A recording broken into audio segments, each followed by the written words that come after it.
Hi, welcome back to me in Overdrive. So this past week and past weekend have pretty much been spent writing my short story for my creative writing class. So since all I've been pretty much doing this past week was write, this video is going to be about writing. But first, my super quick week overview. Monday was a normal day. I had class, and then for homework I read half my class's short stories for Tuesday. Then I pretty much spent the rest of the day working on my own story.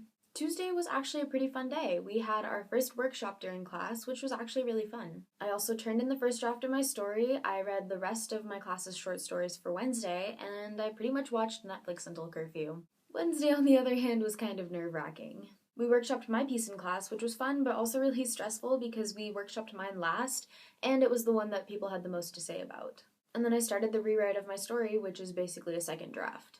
But in my case, there were not very many problems with my story, but they were really big ones, and so I pretty much ended up having to rewrite the whole thing.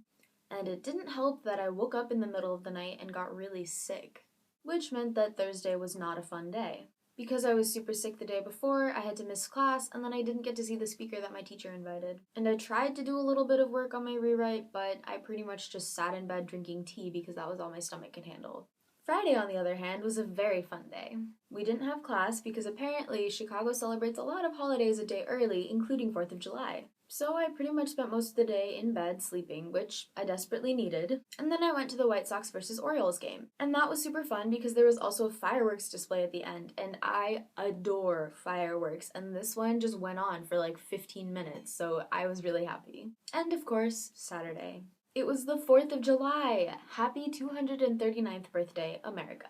I just kind of woke up in a good mood, which was really nice. I went to the 4th of July parade in Hyde Park, which was super fun and cool to see. Then I basically sat down and finished the rewrite of my story and turned in the final draft. I also played a little bit of Capture the Flag in the quad, but we got kicked out, so they canceled the game. But to top it all off, there was a wonderful viewing of Chicago fireworks, and knowing how much I love them, I was just super happy. Literally, there were fireworks in every direction. I didn't know where to look. They were just everywhere. And I also ended up Snapchatting a lot. I don't really know why, but I was just in a really good mood and felt like it. I also had a few things to say, so, And last but not least, Sunday.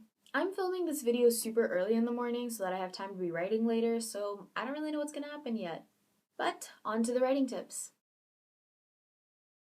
Number 1, space it out. Now, this is just common sense. Most people can't write 30 pages of fiction, or anything for that matter, in just one day. So really, you need to pace yourself. Number 2, be alone or in an enforced quiet zone. I did not mean for that to be rhyming. Now, I get that some people work a little better when there's a little bit of chaos or a little bit of noise, but I personally am not one of them. I sort of organized a little creative writing party with my writing class so that we could, bounce ideas off each other, but we ended up talking a lot and I got very little done. But when we were in the library and had to be quiet, I got a lot more work done. And I'm not saying that you should just never study with friends. Studying with friends is always good because then you can bounce ideas off each other, but it needs to be quiet, otherwise a lot of people tend not to be able to get work done. Number 3, write a detailed but general outline first. Whether it's a plot summary or an analytical paragraph outline, get it on paper. Don't leave it in your head. Also, make it super detailed. I did say plot summary, but that's not enough. You need to go through it step by step. And that doesn't mean just write the whole thing, but you need to have an idea of where you want to go. And this helps in the long run. I should have done it for my first story, but at least I'm doing it for my second one. Number 4, like what you are writing. And this might seem kind of silly, but the first story I wrote, I obviously wrote because I wanted to, but I'm enjoying writing my second one a lot more. So I'm making progress faster in my second one than in my first one. Number 5, let the story flow. It's okay if it didn't turn out the way you wanted it to. Detailed outlines help prevent the story going in a direction you don't want, but sometimes it just happens, and that's okay, just let it. That's one of the best ways to get a good story. And that's it!